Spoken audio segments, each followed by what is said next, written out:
FCS football time. Can Boston College take care of business against Duquesne? We'll talk about it on today's show.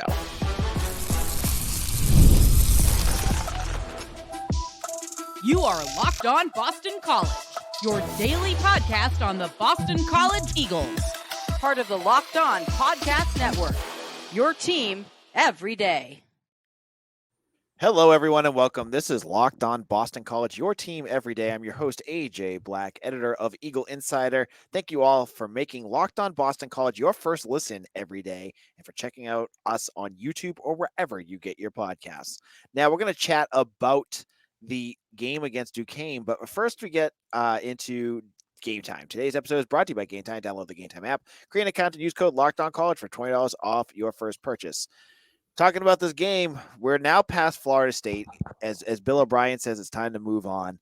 And to talk about this upcoming weekend's matchup with the Dukes, we've got Mitch Wolf. Mitch, how's it going? It's going well. I think I'm still riding the high from Monday night's game. But as you said, Bill O'Brien says you got to turn the page, and it's on to an FCS team that I think BC should have more success with than the one they faced last year. All right, so let's talk about Duquesne's. What is a Duke, by the way? For them, I think it's, well, I know for James Madison, they're also the Dukes, but it's more of a bulldog. I know that Duquesne, he was basically like one of the robber barons of the 19th century, I believe. I'm trying to find what their mascot actually is. It looks like a lion wearing a top hat. Okay, so now I'm seeing ones with just a dude wearing a top hat. Well, I will put it up on the website because I feel like we need to see this. But I'll let you talk a little bit. Talk a little bit about Duquesne while I get this going.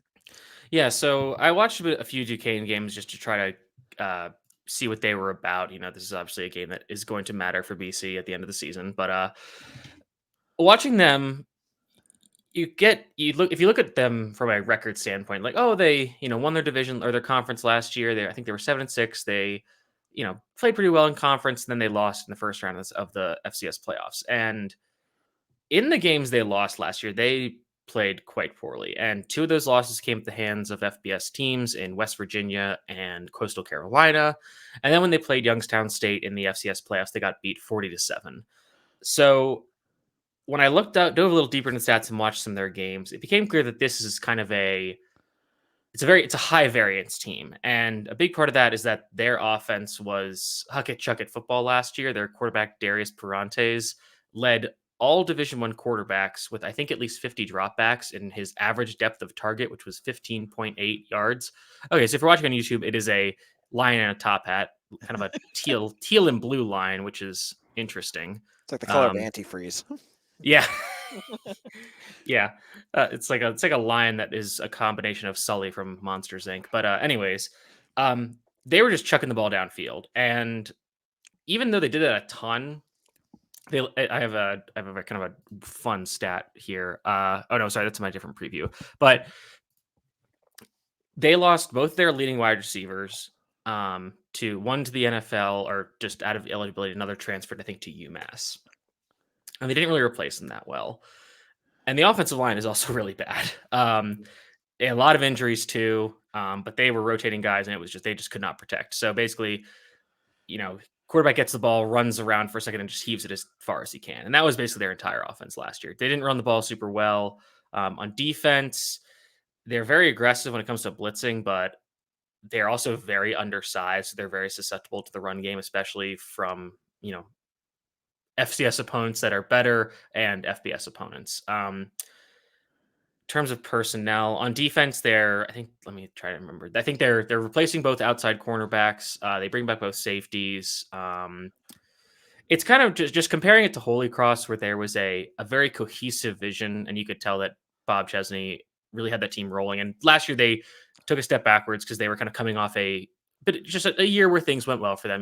They won some close games. They lost some good players, but last year, Holy Cross didn't do as well as they did 2 years ago, but obviously they took BC right down to the wire. And everything from looking at everything Duquesne has, I just don't think that they have the personnel and the coaching to match up with that. Even though Jerry Schmidt, their coach, has been there forever. He is one of the most highly decorated coaches in the FCS. I'm trying to find, here we go. So last year, Jerry Schmidt won NEC Coach of the Year his second time and was a finalist for FCS Coach of the Year for the third time. He has led Duquesne to winning seasons 15 out of 19 seasons and is currently holding a 120-83 record at Duquesne. So, guy's a good coach, but I just think that this team just doesn't have a lot of talent or size. So they just played Toledo last week. Yes.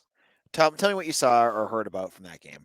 Yeah, I watched that game and they lost 49-10. And frankly, I thought that it could have been a lot worse. Firstly, Toledo, they let off the gas a bit in the second half. And the one drive that was successful, I think it was their touchdown drive for Duquesne. I think on one of the first plays, I think it was a third and long, they hit a deep pass where the defenders kind of just lost the receiver down the sideline. And he had a big catch for like 35 yards. 2 plays later, they had a run play where the running back fumbled and the ball basically got advanced by everybody trying to pick it up, but not actually being able to secure it. Got advanced another 15 yards.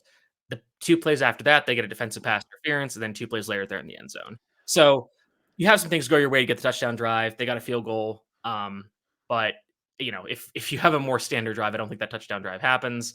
And it was pretty bad. Like you could tell, even Toledo was just outmatching them in terms of just athleticism and physicality. They had some long touchdowns. And I will say the one thing that I thought Duquesne did well was they were able to rush the passer pretty well, but that's because they were blitzing really aggressively. I think they blitzed on 48% of the opponent's dropbacks, which is crazy high. And from what I understand, Toledo is also breaking in 5 new starters on the offensive line. 2 of them had played for Toledo last year, but like barely. 2 were, well, one was a transfer from an FCS school. One was a transfer from Ohio State who hadn't played like at all. And the other one was a redshirt freshman who redshirted last year. So brand new offensive line, had some issues dealing with the blitz. It's it's to be expected, but Toledo kind of figured that out and then they were able to. All right. In a moment, it's an FCS team. It's one where BC should win by a lot. I want to ask Mitch what he wants, what he's going to be looking for in this game. What do you want to see from BC in a variety of different ways? I want to get his take on that in just a moment.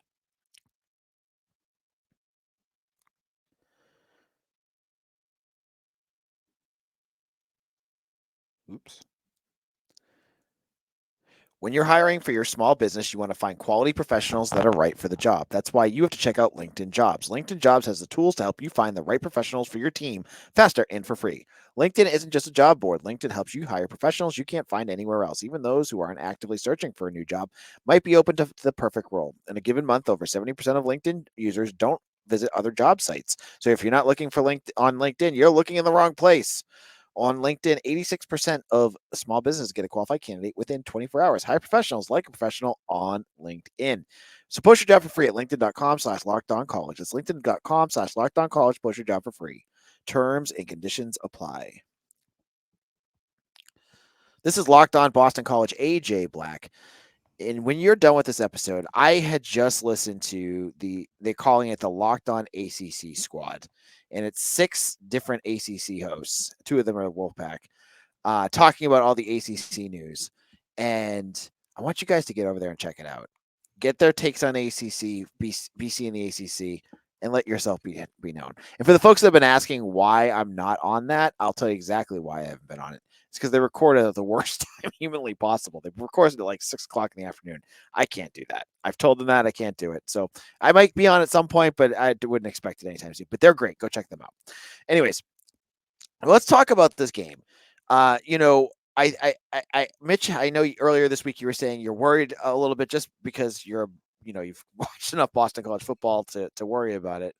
But realistically, what are you going to be looking for? What do you want to see in this game from Boston College? So the thing that I want to see, and I'm not confident if they're going to let me see it, is when I watched the Florida State game, I thought one of the things that I thought BC struggled with was I did not think their receivers did a good job of creating separation.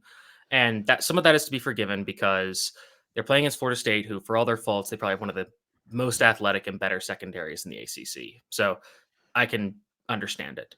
And again, I still thought that Will O'Brien and Will Long did a good job of drawing up and calling plays to try to get them separation. They just weren't doing a good enough job of it. And then that leads to my second issue, which was I thought when given the opportunity to do like a true drop back play where Thomas Castellanos reads his defense and has to throw the ball to a receiver beyond line of scrimmage, I thought he was pretty hesitant to do that. And I think part of that was by design from the coaching staff in that they told him, hey, you don't, especially when they were up by a few scores at that point, don't put the ball in harm's way. If you try to read the defense, but if it's not there, get out and scramble. And to his credit, he did that. He would read the defense. He would try to sit there and find something. If it wasn't there, he would then scramble, which did lead to some sacks, but I would not say they were not really the offensive line's fault. And usually they were only for a loss of 1 or 2 yards. So I would like to see BC open up the passing game a little more, let Castellanos throw the ball, and not just, wheel routes and screens and what have you. But because they are eventually playing there, because they're playing Missouri in the next week, and then they get into the ACC play later in the year, I would imagine they don't want to put tons of stuff on tape. Now, there are certainly passing concepts you can run that everybody runs, that you can run out of pretty simple formations that are not going to give away anything. And I think maybe they'll do a little bit of that because next week when they do play Missouri, they need to have the passing offense ready to go, because even if they do a good job of controlling the game clock by running the ball, I really think the defense is going to struggle to slow down Missouri's passing attack, because it is a whole different ballgame than playing Florida State's passing attack. So they need to kind of be ready to play in a shootout. And if the passing game doesn't at least have a tune-up game against an FCS team, then BC could be out of that game pretty fast. So I want to see them get the passing game going, to get Thomas Castellanos at least warmed up. So it's like, okay, like I feel a lot more comfortable in this new offense when I'm actually asked to throw the ball, because once we get into real games, like he's going to need to do that. Like not every game is going to kind of go as well as the Florida State game did. Now, we're going to see the offensive line, and I said it on yesterday's episode. Bill O'Brien didn't say Logan Taylor was going to play. He says he's back. That could mean he's at practice. That tells me he's not playing, and I would not play him, not in a million years, especially after how well Duquesne Allen performed in his stead against Florida State. And as I've said, Duquesne's defensive line, like I know we kind of rag on Florida State. Oh, they're the best defensive line in the country, and they got pushed around. There's still multiple NFL players in that defensive line, and Duquesne does not have anything close to NFL players in their defensive line. So that's my answer that I was asking for. So you would play. I would think playing Alec, and then I would honestly, from my perspective, having Taylor practicing this week. Yes. Oh yeah, for sure. And that way he's getting up to speed. And honestly, probably BC's 2s are probably going to be better than Duquesne's 1s anyway. Oh yeah, so. And I mean, you could put. I mean, I wouldn't even mind just putting Kevin Klein in there, just because he is about the size of 2 of Duquesne's defensive linemen put together. So just they should be able to bowl over them in the run game without a ton of issue.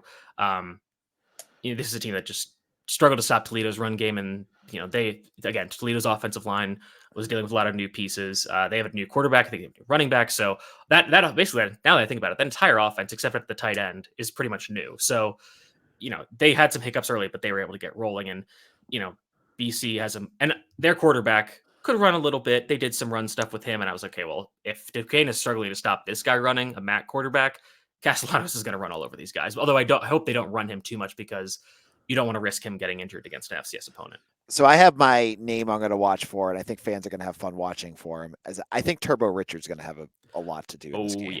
Yeah. And he had some very nice plays against Florida State. You mentioned him, wrote about him. I mentioned him in camp as being really impressive. And, first carry against Florida State has a 15-yard gain, had some other nice plays. So, yeah, I think you're going to see him get a lot of carries. It'll be good to see guys like Datrell Jones and Jordan McDonald get carries later in the game. And honestly, like, because of how well things get Florida State, like, I just want to see that be replicated in terms of the quality of play on both sides of the ball. There's nothing really where I'm like, I want to see this because I didn't see enough of it. Except maybe BC's run defense, because they just didn't have to defend many designed runs against Florida State. But again, because I think Duquesne's offensive line is pretty bad, their only runs that were really successful were, they had one like true successful designed run. The other one I mentioned was the one that had the fumble, and then there were 2 Perante scrambles. Other than that, Toledo shut them down. So BC should be able to do the same on defense. I think you're going to see a lot more of a vanilla game plan from Tim Lewis. You're not going to see all these crazy simulated blitzes and coverage rotations and blah, blah, blah. I think you're just going to see him rush 4, and, I think you could see Donovan Nezaraku have a plethora of sacks in this game, because I really don't think that Duquesne's offensive line is any good at all. And he ate Darius Washington for lunch against Florida State. And Darius Washington is one of the best tackles in the... Allegedly, according to the media, who voted him first team all ACC offensive tackle, which I'm still mad about. Yeah. I'll never forgive them. It just doesn't make any sense. Okay. All right. And any other last thoughts before we get into our predictions? Thinking about Duquesne. I think it. I mean, we'll get into predictions, but I think it is interesting that I was checking today and I was trying to find any source I could. There is not a line on this game that you can find. So Vegas is if Vegas is that reticent to put a line on a game like this, I think they also agree that it's going to be a blowout of pretty big portions. Now, for the fans too, I wanted to ask you this. It's super fan shirt return. The super fans are returning. What year were you? What did you have? You had super fan shirts, right? I did, yes. I honestly forget because I think I lost mine. And it's also weird because I was in band, so I never got to really wear it. Oh. So I'm not sure where it is, honestly. And I forget what ours said. I could definitely ask somebody, but I can't think of it off the top of my head. I think I can remember some of the ones that were around me. Like there was one like Rising to New Heights. There was one like actually ours might have been Carry the Torch, Light the Way, or that might have been the year ahead of us or behind us. I can't remember exactly, but yeah, I mean, I think that I'm trying to think when they went away because I think they went away before COVID. They stopped making new ones, Yep. right? Yep. Okay, That's right. okay. So they don't have sayings on this one, but I want to tell you guys. I'll tell a quick story since I told the story about my son meeting Tommy Castellanos last week on the last episode. I'll give you another quick AJ story. So I got married in 2009 at a conference center that was owned by Northeastern. And Oh, I've heard this story. yes, in Northeastern in front of the hall was a giant husky. So I brought my BC stuff. I think I was just going to wear it to the honeymoon. And I decided at the wedding to take out the Superfan shirt and put it on the husky. And then my brother, who was best man, took his shaving cream and poured it all over the husky's mouth. So it looked like it was foaming at the mouth, wearing a BC Superfan shirt. And then he was riding it. Probably my favorite, no offense to my wife, but one of my favorite pictures from that wedding is him riding the foaming husky.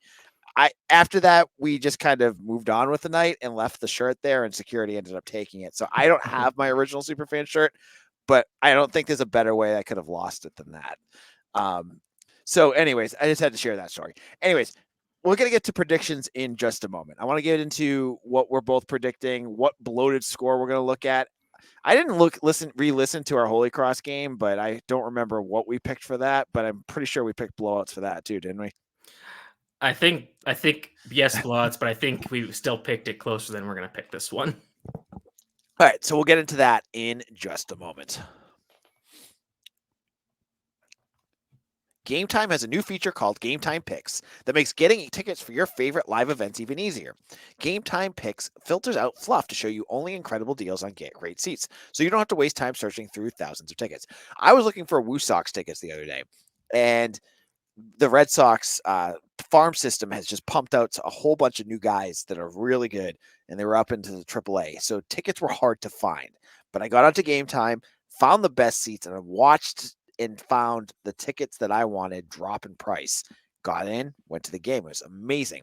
So you can do the same thing. And the best part, they also have seat views and all-in pricing. Seat views, you can see where you're going to sit. All-in pricing, you know those other sites. Sometimes you click for the price and you get all these other fees added on, and it's not what you were looking to spend. That's not how all-in pricing works on Game Time. It takes all the guesswork out of buying tickets.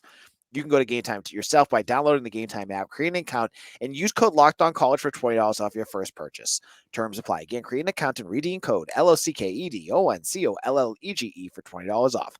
Download the Game Time app. What time is it? Game time. This is Locked On Boston College, AJ Black, and I'm joined by Mitch Wolf. We've had a great day today. One of the best news of the day is if you're on Twitter, we already found out that the Dino Tomlin crying GIF is now available on Twitter, and it's easy to find. Now we just need Nedovic Paula looking like he got shot, and we have all the great moments from last game. So there's lots of good stuff on Twitter. You can follow me on Twitter at AJBlack247 and Mitch at Mitchell T. Wolf. So make sure you get that. Now, let's talk about the predictions for this game. I have not even thought of how much I expect BC to win by. I'm always hesitant to have them be a blowout, but Bill O'Brien's a different beast. I think it's going to be a big one, and I think I'm going to go with something like BC winning 45-7. I think it's going to be my pick. Oh, that's pretty kind. So in my weekly, so first of all, it was Carry the Torch, Light the Way. I was correct. So in my preview piece for this week, I looked back at the last 5 games that uh, Duquesne has played against FBS opponents. And when you combine all the scores of them, it ends up being an average of 54-10. So I'm going to go with 63-0. And I'd watching Duquesne last week, they like their scores, they got lucky. I think they're actually, and this is confusing, they're not throwing the ball as deep downfield as they used to. So I think they've kind of neutered themselves so they don't have that chance for explosive plays. But even if they were, I think that BC's defensive backs would be able to cover them. None of their receivers are anything like super special. Like their leading receiver last week was a transfer from Rhode Island. Their other one was a transfer from UMass. The one who caught the big long pass was a transfer from Northern Colorado. So these guys are just not going to contend with BC's FBS athletes. And say what you like, mid to lower tier Power 5 athletes that BC has. They're not, even though FCC's receivers were not as good, like they were challenging BC defensive backs in a whole other way that these receivers would. So I think that BC is going to run away with this one. Obviously, again, no spread, which is crazy.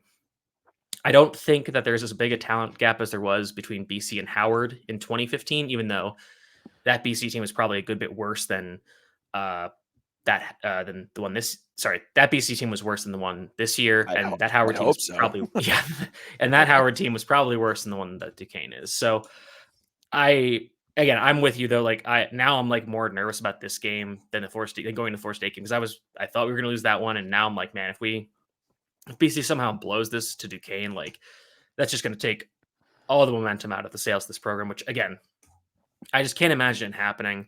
BC has too much talent. I think they're still just going to be too well coached to, really lay an egg in this game. Yeah, I'm kind of expecting that we'll have some sweet relief quick, because I imagine they're going to run the ball like twice and then just blow off for a touchdown right away. I sense that'll happen quick, and then they'll get to trying the passing game. Over under 0.5 snaps Thomas Castellanos plays in the second half. 0. I definitely okay. under. Yeah, I don't think he's going to play. Get Yeah. Jacoby Robinson out there. Mm-hmm. We don't have any updates on Grayson James, and I'm not sure, but this will be a great opportunity for Robinson to get out there and get some live snaps. Mm-hmm. And you get to see what he does. So, Mitch, let's wrap this up and get back to the Chiefs and Ravens. Where do people find you? You can find me at Mitchell T. Wolf, WOLFE on Twitter. Busy week this week on Eagle Insider, where you can find all my work. Short week means basically an article a day. So we have the 2 rewatch pieces that are out, one on offense, one on defense. We'll have the matchup report coming out for Duquesne probably around the time that you're listening to this. If not, it's coming out on Friday sometime in the middle of the day, I think. And then we'll have the free preview for everyone on Saturday morning. Might even get it out Friday night, so then it has a little more shelf life.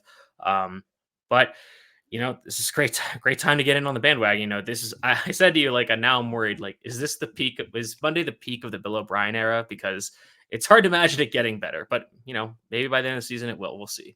We can have some fun. Let's have some fun with. Yeah, I think I got a call from Brian Doan of 247, and he was telling me, he's like, you must be excited because now people can actually be, positive about your team. And I'm like, it's been ages.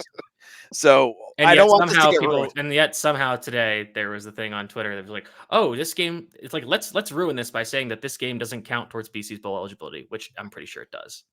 Yep. So let's just put that rumor to bed. They didn't pass the ball enough. Yeah, people still find the negatives, but whatever. You can find me on Twitter at AJBlack247. Come over to Eagle Insider. We had a 75% off deal. That ended, but we have a 60% off deal. I pushed it, got a little bit more. So if you folks are excited about Bill O'Brien, come on over. You can see Mitch's film review. We have hockey stuff coming up. You've got all your recruiting news with me and more with me. I'll be at practice. Hopefully be at practice soon again. And then, all the good stuff that we have up on through the network. You can get in, and I think it's going to be like $3 a month. Sign up today. Hope to see you over there. Again, follow me on Twitter at AJBlack247. When you're done with this episode, check out Locked On Duquesne. No, it doesn't exist. Check out Locked On ACC. They do a great job talking about the conference, even though they're kind of PC haters. And follow along on Twitter at AJBlack247. I'm heading out. Mitch's heading out. We'll see you again I'll be on live for a postcast. Before I go, I should probably say this. If you look up on Locked On Boston on YouTube, there's a Locked On Boston postcast. I'm going to go live from the press box on Saturday talking the game. So come on over and we'll talk hopefully the win. And that's on the Locked On Boston postcast, and then it pushes to our regular podcasts feed. It won't be on the YouTube, but it'll be on podcast. My brain's not working anymore, so I'm going to call this a night. I'll see you guys on Saturday evening. Thank you all. For Mitch, this is AJ. We'll see you again soon.